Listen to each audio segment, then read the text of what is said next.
Okay, working on a couple scenes for Rubber Stamp Madness, maybe 3, focusing on gel pens, okay? Now I love gel pens and I use them all the time. I would say that I probably use gel pens on 95% of the scenes I do. I love the little embellishments they can provide and just how effective some of those little tiny embellishments can be. You can have the smallest little embellishment in a scene be very, very influential in terms of the overall kind of spirit of a scene. And they are just a lot of fun to use. And these days, with the quality of the gel pens, really make it so that they can become very formidable tools within your I don't know, list of supplies.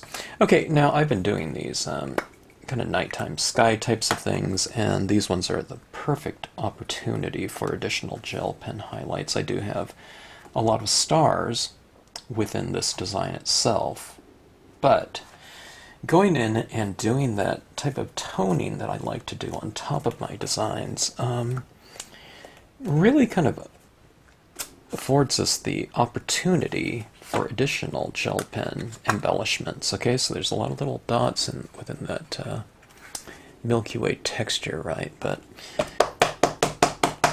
upon the layering process, you'll see where all of this gel pen work comes into play, especially if you haven't seen one of these videos before. Okay, so I'm just going in here and I'm adding a little bit of variation. You can see the variation of blue and purple in that one. I was using a pink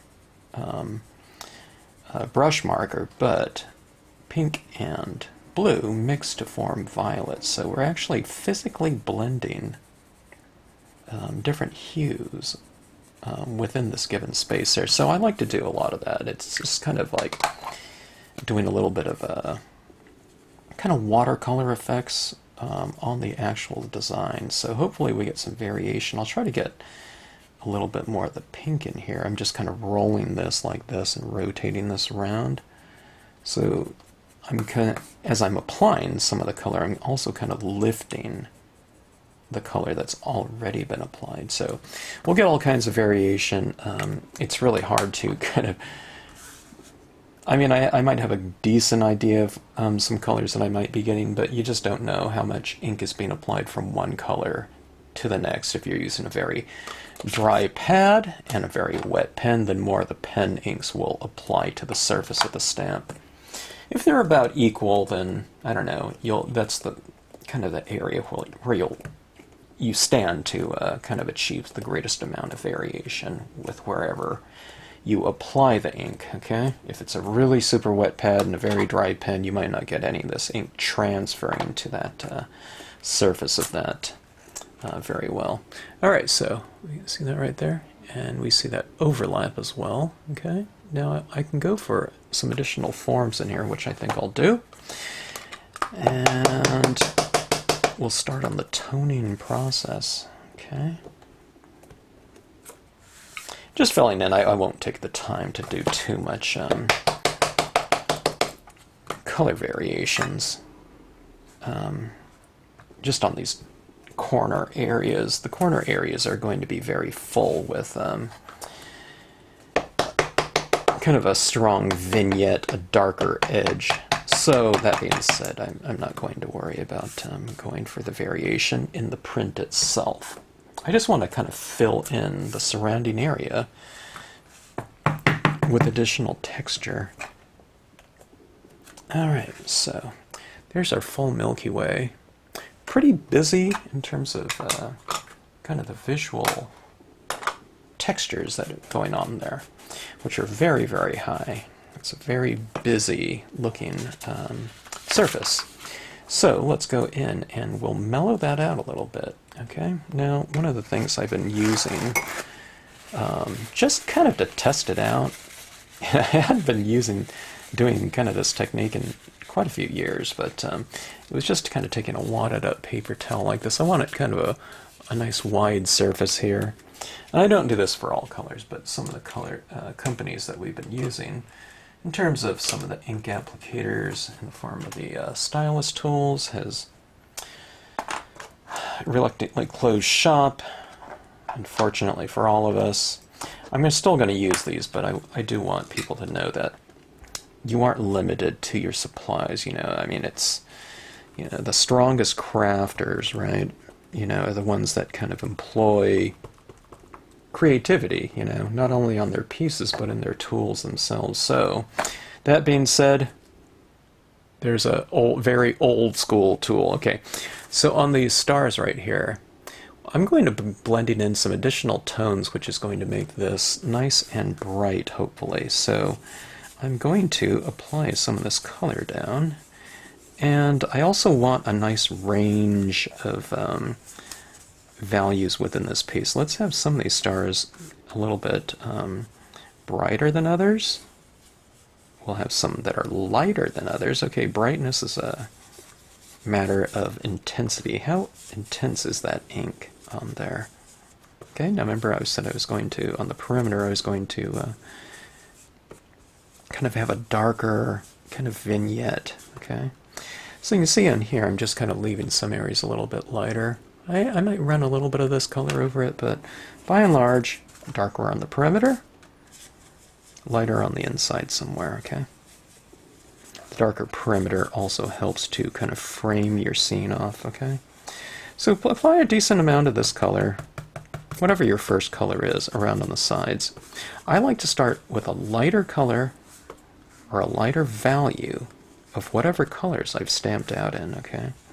Or whatever colors that I'm going to be eventually be using throughout the piece. So if it's going to be a sunset or something like that, I might use a yellow as my first color, just for an example. Alright, so that was a Caribbean blue. Let's go on with a blue. This is a light blue here. I'll just use the same tip right here. Okay, and when you move on to your next color and your next color after that, do kind of be mindful of some areas that you've left light. You don't want to lose all of your light, when you get into those darker tones, okay? This is kind of more of a medium blue. It's called light blue. That's the name of it from Marvy, but it really is on the value scale more of like a medium blue. Very, very bright and saturated as far as that goes. So you can see that nice kind of glow we're starting to achieve, because you see that little bit of a Caribbean blue underneath there. It's not really too much on the surface anymore because I put the light blue over the top of it. It didn't physically mix with it, but it just kind of overlapped it. But that's what we'll achieve a nice, deep, rich intensity with the colors here, especially on the glossy cardstock that we're using here. So it's kind of looking a little bit more celestial, isn't it? Having the kind of night sky in there. We've lost a lot of the lighter stars on the outside, within that given space, but we can revive them with the use of gel pens. But see those all in there? So we have kind of darker stars now, which we'll read more as stars that are kind of farther back in the distance. So we'll have a nice deep space within this two-dimensional surface with the illusion of depth. Darker things kind of recede visually in the background. Okay, so this is dark blue. This is when I start. It's not applying as much of the blue as I'd like, although it works though. Okay. In terms of, I'm talking about the sponge, paper towel, so I will switch off to my sponge, I think, at this point in time. It just holds more ink, and I'm able to kind of squeeze some of it out and blend it out like so. You can go on with the paper towel. It works. As you can see, it looks pretty good already, but I want to go a little bit darker, so I'm going to just pull out this tool here. This is going back to the Prussian blue, the first blue that I used to stamp my impressions with. It was a combination of, you know, the Prussian blue in these pens, but this will be the color that kind of brings the scene a little bit more cohesion. It's a color stamped on my, you know, used on my imagery, but also used in the surrounding space. Common colors, unified colors, can bring potential kind of unity overall.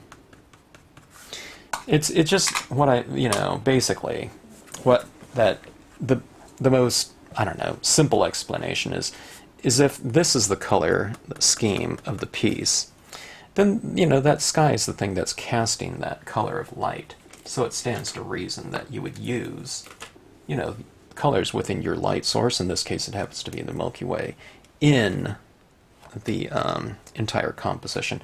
Okay, so here's pink right here.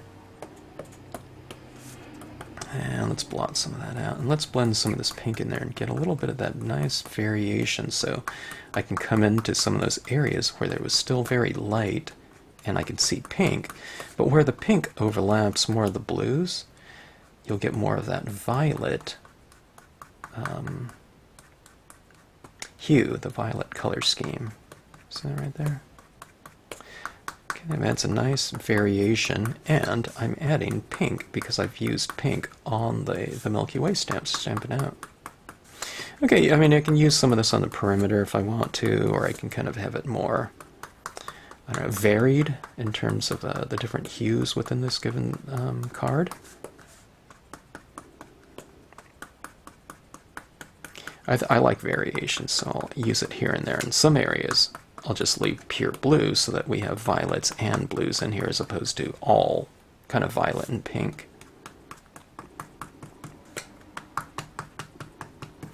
Alright, so see that right there? Looks kind of a little bit more, I don't know, like kind of like deep space, or what deep space imagery tends to look like.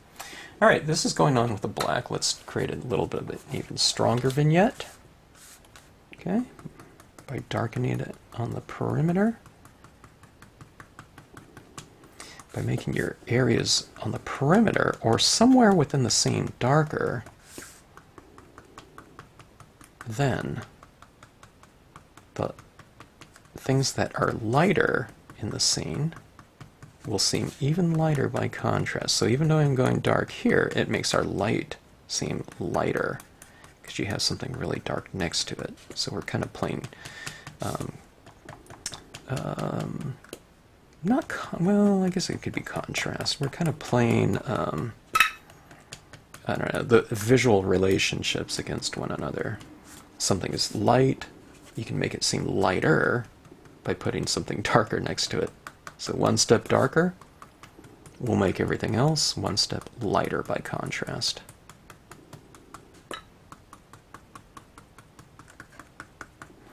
Alright, so there we have that. Pretty good space. Deep space, huh?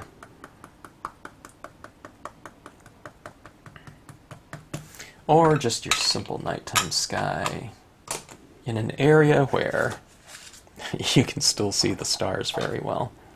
Okay, so this is for an article for Rubber Stamp Madness on gel pens, so I'm going to just pause this video and take a before and after picture of this surface, okay? Or maybe I should stamp in my trees first. Okay, maybe I'll stamp in my trees, just so they can kind of see it a little bit, kind of further along. Okay, I'm going to use a VersaFine on this piece.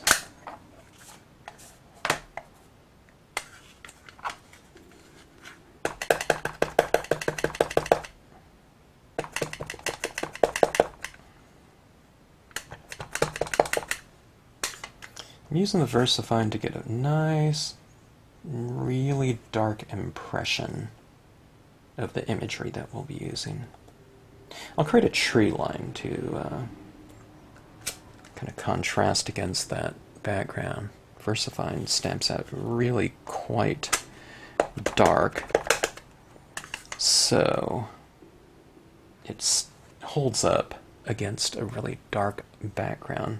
But even if a scene is, pretty light in value, the darker impressions could provide a nice contrast and depth within those spaces as well. So if it can work for the very dark, it works for the very light scene as well in creating that, kind of that spatial depth. All right, this is the Leafless Pine stamp, large. I could have used the smaller one too, the medium or the small. Maybe I will use the small as well. Is that right there? Nice and dramatic. And maybe we'll go for the smaller impression of it too. I'll try to figure that out. Okay. Sometimes kind of a unity in terms of shape is good, but playing around with the scale is fun too. So I don't know if this just represents a smaller tree, if it's one kind of farther off in the distance, who knows. And why don't I go with 3 of these ones, maybe for compositional aspects. Alright, so we have that right there.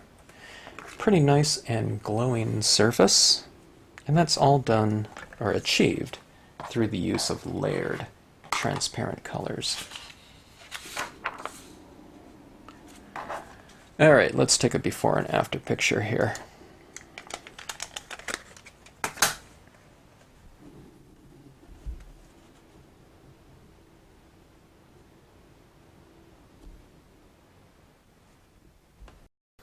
Alright, let's let the gel pen games begin.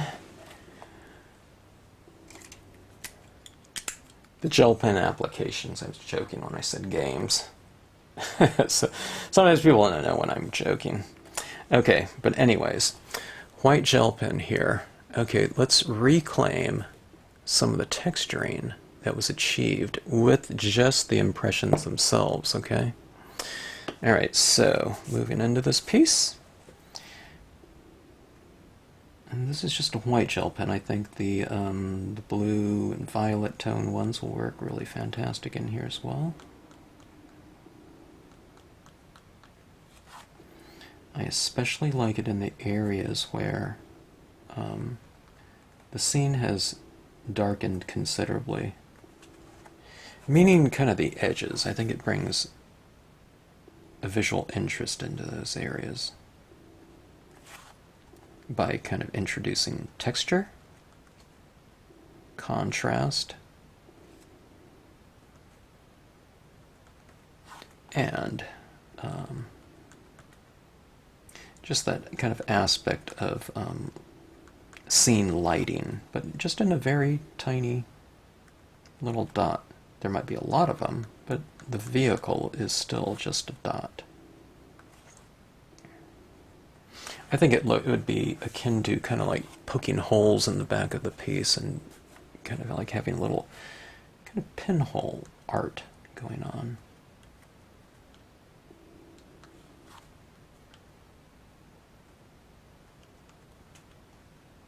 See down here where it kind of gets a little bit less interesting, I can put some highlights down in that area. And it kind of brings out the tree a little bit too. There's a contrast between the solid tree now and kind of that textured area down there of stars.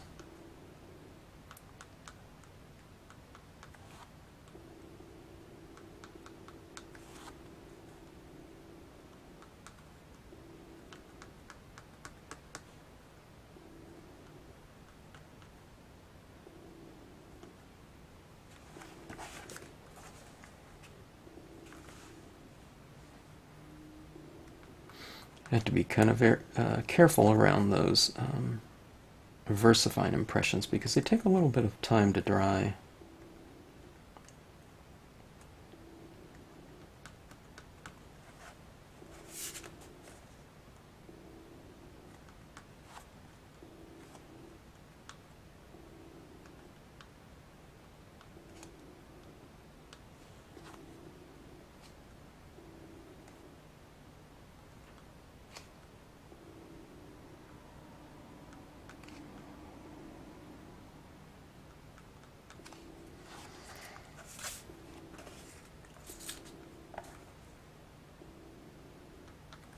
Alright, so there we have that.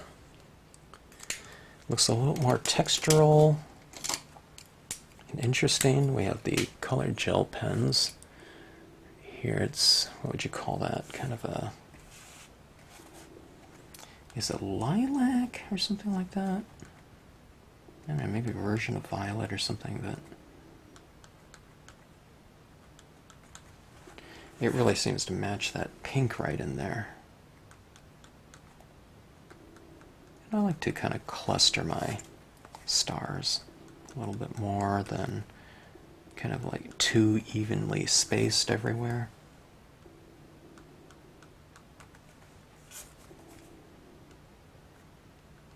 And I'm going a little bit more extreme probably than what I would normally do, just because we're, you know, the article is on gel pens, so I might be using a little bit more than I normally would, but I really do love using this. It's just so much fun to add this type of effect into a scene, so I have no problem with going overboard with it, in other words.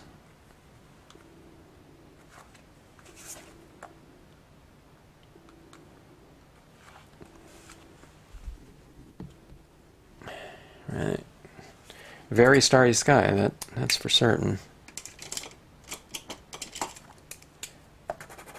Okay, let me see if I can get my blues. Here we go. This is a light blue one. It's pretty dark though. So I might just kind of add it in here and there as kind of a subtle type of star. Something that's not so apparent, but kind of, you know, adds to the overall kind of complexity of the color scheme. And I guess texture scheme, and just scene overall. Alright, so we have a lot of stars in there. It's getting a little bit busy in terms of all of that texturing going on in there. So let's see here. Let me change my exposure a little bit here. Alright, that's better. The scene itself is, it's pretty dark, and I think it's pretty visually interesting, but let's add a little bit of a variation to some of these stars in the form of some white pigment ink, just applied with a cotton swab. You want to use a very, very super extreme, it's my new word, super extreme dry version of your ink. Okay, so remove most of your ink to where you can barely see it when you apply it, okay?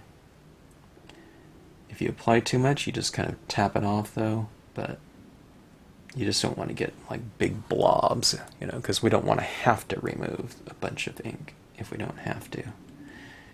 Okay, so see, I'm just kind of building this up with some very light tapping here.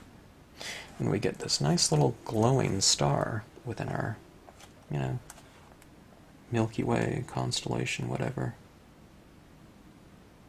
And where I'm applying it is on some of the kind of the darker, I mean the lighter and bigger gel pen dots that I drew in there. And it's kind of making some of these areas glow a touch.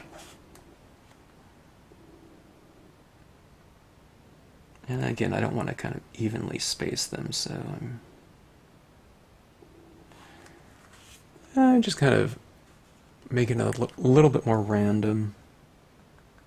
You know, if you want to put some of these around some of your largest stars, you can too, if you've kind of retained some of the lightness of them.